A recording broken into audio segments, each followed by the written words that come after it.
Bueno, Reina, hemos visto cómo en los últimos tiempos existen algunos subregistros, hay algunos esfuerzos por tratar de llevar algún registro de cuántas mujeres, en particular venezolanas, terminan siendo víctimas de trata, especialmente en este contexto de migración que no es nuevecito, pero sigue siendo una novedad para los venezolanos. Todavía estamos entendiendo muchas cosas de lo que implica ser un país de migrantes, pero no de migrantes que vinieron, sino de gente que se va.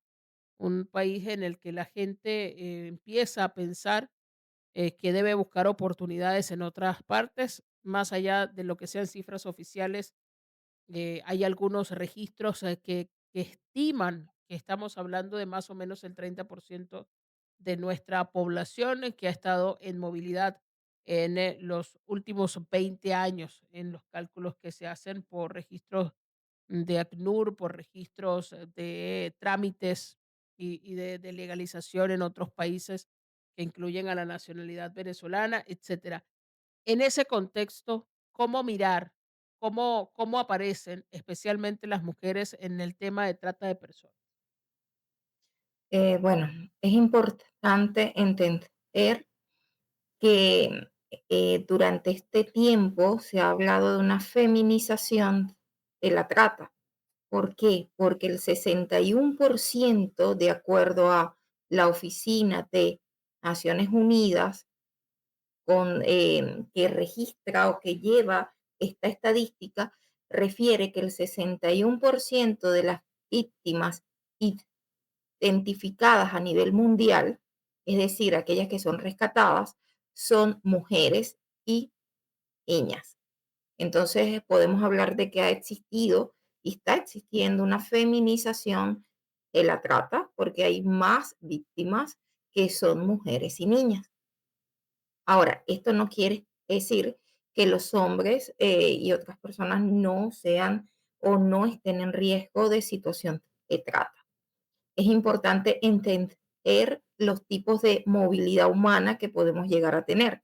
Una cosa es ejercer la movilidad humana cuando es de forma responsable, voluntaria, planificada, y otra cuando se ejerce de forma forzada, es decir, cuando nos vemos en la obligación de movernos para buscar una mejor calidad de vida o movernos por tú, cuando iniciaste, hablabas de las lluvias, el cambio climático puede afectar la movilidad y puede, digamos, generar que la población se llegue a mover de un lugar a otro buscando, o sea, digamos, solventar o buscar una mejor calidad de vida por la situación que ha llegado a pasar o que ha llegado a vivir en un sitio en particular. Entonces, eso es importante entenderlo, que vamos, y de hecho faltan 22 días para lo que es el Día Mundial de Lucha contra la Trata de Personas, que es el día 30 de julio. Ahora, generalmente cuando escuchamos hablar de este tema, aparece otro concepto que es también el tráfico de personas. Para entender de qué estamos hablando, qué caracteriza una y la otra cosa, trata y tráfico de personas. Bueno, aunque pueden llegar a tener relaciones, no es lo mismo la trata y el tráfico de acuerdo a nuestro ordenamiento jurídico. Y a veces se presta a, digamos, a confusión porque a nivel internacional se suele hablar de trafficking human, o sea, como tráfico humano para referirse a la trata, pero en Venezuela nuestro ordenamiento jurídico establece la trata de personas y el tráfico de personas. De hecho, nuestra ley orgánica sobre el derecho de las mujeres a una vida libre de violencia establece la trata de niñas, adolescentes y mujeres y el tráfico de niñas, adolescentes y mujeres. Pero, ¿qué es tráfico? El tráfico implica el cruce de fronteras internacionales. pero de forma irregular. Es decir, no lo hacen por los puntos de control de migración que tienen los estados, sino lo hacen por pasos irregulares. Por ejemplo, pasar del punto A al B implica el paso o el cruce de fronteras, de países. Es decir, es un delito en el que se atenta contra la soberanía de un Estado, el tráfico de personas, porque ese Estado no va a saber quién entra, quién sale. Entonces, un delito en el que se atenta contra, digamos, es contra el Estado. En lo que respecta a la trata, es un delito que implica lo que es el reclutamiento, captación, el tránsito, el traslado, la acogida, recepción, hasta con la finalidad de explotación de una persona. Es la instrumentalización de personas para su explotación. De hecho, la OIM señala expresamente que es la instrumentalización, que es la cosificación, considerar a una persona como un objeto, una cosa. La trata atenta contra la dignidad humana de las personas, contra su integridad física, psicológica, sexual, patrimonial de las personas. Entonces, pero ¿qué podemos llegar a ver? Que a veces las personas, digamos, estos traficantes o las personas traficantes tienden a veces a realizar el tráfico y en el transcurso del tráfico pueden llegar a configurar o pueden llegar a reclutar o captar a la persona y llevarla a las redes de trata o venderla. Entonces, hay relación entre el tráfico y trata, puede haber relación, sí. ¿Cómo? No puede haberla. O sea, está entre, sí puede haber relación, hay una conexión entre redes de traficantes y tratantes. Puede existir esa relación, pero puede que no exista. Eso también depende de las redes, las dinámicas en cada sitio y, digamos, o sea, y la situación de vulnerabilidad a la que están expuestas eh, a personas en el ejercicio de su movilidad humana. ¿Qué hay detrás? ¿Qué hay detrás de la trata de personas, del tráfico de personas, en su distinción y en su relación o no en las distintas modalidades en las que se lleva a cabo esta actividad que tiene consecuencias para venezolanas y para mujeres en todo el mundo?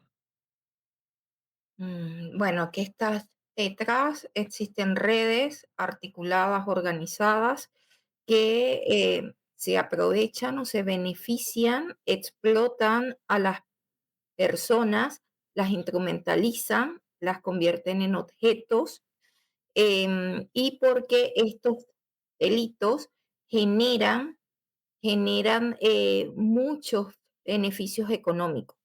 Entonces, aparte de generar los beneficios económicos para estos grupos eh, delincuenciales, de hecho, este año, el 30 de julio, es el Día Mundial de Lucha contra la Trata y se va a enfocar en la relación que existe entre las redes criminales de delincuencia organizada con la trata de personas. Entonces, entender esa relación y cómo estas redes se benefician explotando a las personas, a las niñas, adolescentes y mujeres, así como a los niños y hombres. De igual forma, entender algo, es uno de los delitos que, digamos que existe mayor impunidad. De hecho, Naciones Unidas, en el último informe del año 2024, que salió en diciembre, señala, y me voy a permitir aquí, que cada vez más existe menor desarticulación redes es por parte de los sistemas de administración de justicia criminal a nivel mundial. Es decir, no hay tantas desarticulaciones como debería de haber, lo que genera impunidad, menos sentencias, y eso hace mucho mayor, digamos, eso tiene un impacto en la mayor incidencia. Por eso la clave siempre es la prevención. Por eso se hacen actividades de prevención para que las personas tengan información de calidad y de forma oportuna. Ahora, aparece en los últimos tiempos un elemento que no sé hasta dónde han tenido oportunidad de considerarlo en los distintos espacios en las que trabajan organizaciones de la sociedad civil para acompañar, para investigar, para analizar estos fenómenos, y es la participación de algunos estados que eh, deberían garantizar el desmontaje de estas redes y la no recurrencia de este tipo de prácticas, y con estados como el que hoy se configura en Estados Unidos, que se lleva preso un montón de gente con sus argumentos, luego podemos discutir si son válidos o no, y hace deportaciones masivas, deportaciones que incluso terminan en cárceles en otros países con señalamientos de beneficio económico para alguno de los gobiernos, pagar por usar una cárcel en El Salvador para que reciban privados de libertad de Estados Unidos, y luego la posibilidad de hacer deportaciones masivas a terceros países, es decir, a países distintos a los del origen de las personas que están siendo deportadas, porque originalmente las relaciones con esos países pueden estar rotas, congeladas o lo que sea. ¿Cómo podría o cómo está entrando esto en la comprensión de la participación de los estados y los gobiernos en todo este tema? Ok, primero es importante entender que la movilidad humana es un derecho que tiene toda persona a poder desplazarse, transitar de un lugar a otro. No es algo nuevo, ha existido a lo largo de la historia de la humanidad. Las personas hemos tenido que ejercer nuestra movilidad para alcanzar mejor calidad de vida, para estudiar, trabajar, etcétera. Eso ha sido a lo largo de toda la historia de la humanidad. No estamos hablando de nada nuevo, de un fenómeno nuevo que surgió ahorita. No, ha estado a lo largo de toda la historia de la humanidad. Lo que pasa es que algunos estados, y aquí viene la parte de hasta dónde llega la soberanía y la relación con los derechos humanos, porque los derechos humanos son universales. Y el respeto a los derechos humanos, a la dignidad y la obligación que tienen todos los estados en relación a la debida diligencia, que implica la debida diligencia, y esto no solamente en la parte de movilidad humana, sino también en lo que es la prevención y la respuesta que le deben de dar a las situaciones de trata. ¿Y esto por qué? Porque evidentemente donde, aunque no hemos hecho investigaciones en esto, pero sí sería bueno establecer investigaciones o realizar investigaciones que establezcan esa relación entre las políticas securitización, es decir, estas políticas de restricción migratoria que suelen implementar algunos estados con relación a la incidencia, a la mayor o menor incidencia de los flujos de trata. Entonces, eso, por lo menos hasta ahorita, nuestra organización no ha establecido, digamos, o no hemos hecho esa investigación. Sin embargo, evidentemente, digamos, por la práctica, mientras exista mayor securitización o mayores restricciones migratorias, eso, digamos, tiende a favorecer o tiende a las redes que se dedican a la trata, porque las personas van a tener, digamos, van a estar con miedo a llegar a denunciar o llegar a decir, mira, me está pasando esto, porque por el temor a, digamos, por la situación administrativa en la que se encuentra, que normalmente tiende a ser irregular. Y esto es importante saber que no existen personas ilegales. eh, Existe y se encuentran es en una situación administrativa irregular, que es distinto. ¿Por qué? Porque los derechos humanos son universales. Todas las personas tienen derechos humanos en el lugar en el que se encuentran. Quisiera dejar sobre la mesa un elemento y que ha sido cuestionado en algunas publicaciones, y es la suma que habría recibido El Salvador, por ejemplo, por aceptar migrantes venezolanos deportados de los Estados Unidos. Hay publicaciones que refieren una compensación, así le han llamado, de unos $6 millones por la deportación que se hizo de más de 250 venezolanos a ese país.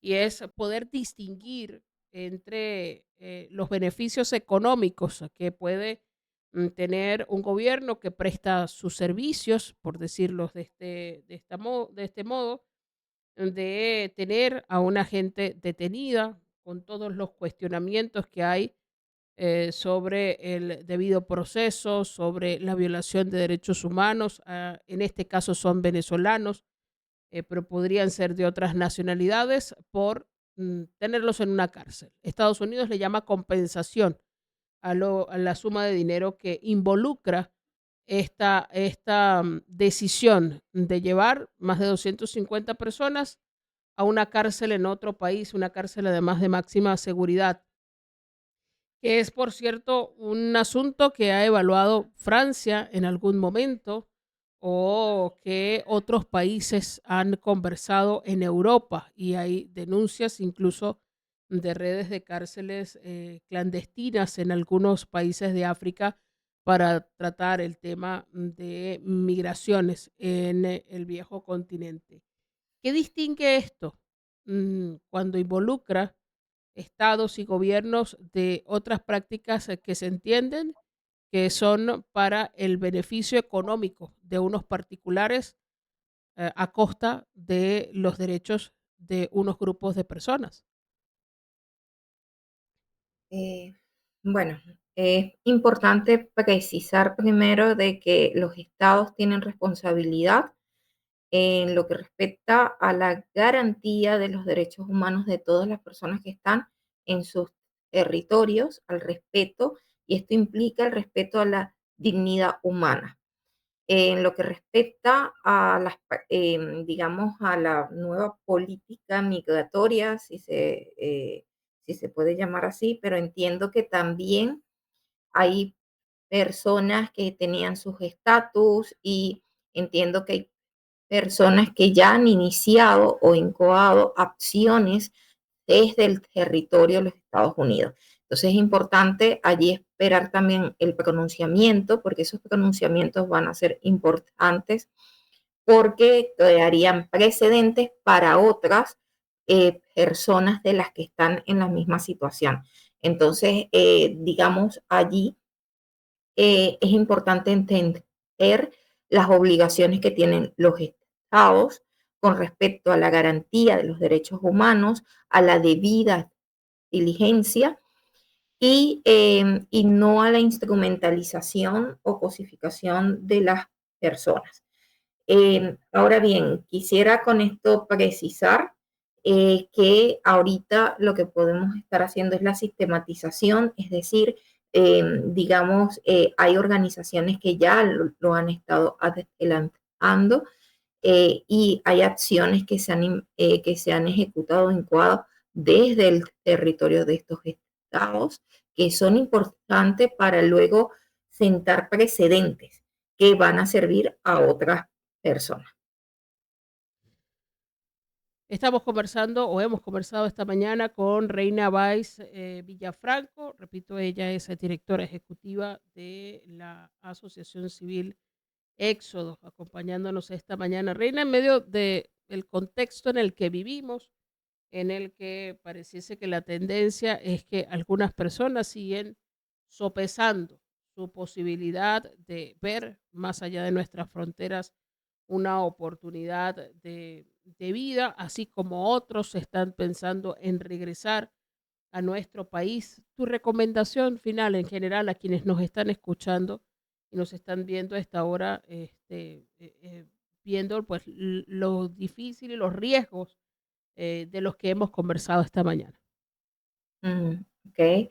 Eh, la principal recomendación es siempre planificar lo que se quiere realizar, estudiar, o sea, si es que se quiere regresar a nuestro país o si se quiere ir, planificar para qué se va a ir, en cuánto tiempo, por qué vía, si es vía aérea, marítima, terrestre, digamos, planificar, la planificación les va a dar esa seguridad, no, digamos, no pensar que van a llegar y alguien les va a atender o les va a ayudar con un trabajo, estudiar mucho esas ofertas, no dejarse guiar por ofertas engañosas de, sí, tú llegas y yo te voy a ayudar y te voy a llevar, no, sino que tengan ya una planificación de lo que van a hacer, cómo van a viajar, a dónde van a llegar, con quién van a llegar, el lugar. ¿Por qué? Porque la realidad es que muchas de las personas que salen a veces no saben ni siquiera dónde van a llegar y quedan en situación de calle. Entonces, eso es un riesgo. No es lo mismo estar, digamos, en nuestro país a estar fuera. Entonces, son otras regulaciones, otros ordenamientos jurídicos. Por ello, lo mejor es la planificación y la responsabilidad. Si te vas a ir con familia, o sea, llevar una planificación de a dónde se quiere ir, cómo se quiere ir, a dónde se va a llegar y los medios para mantenerse allí.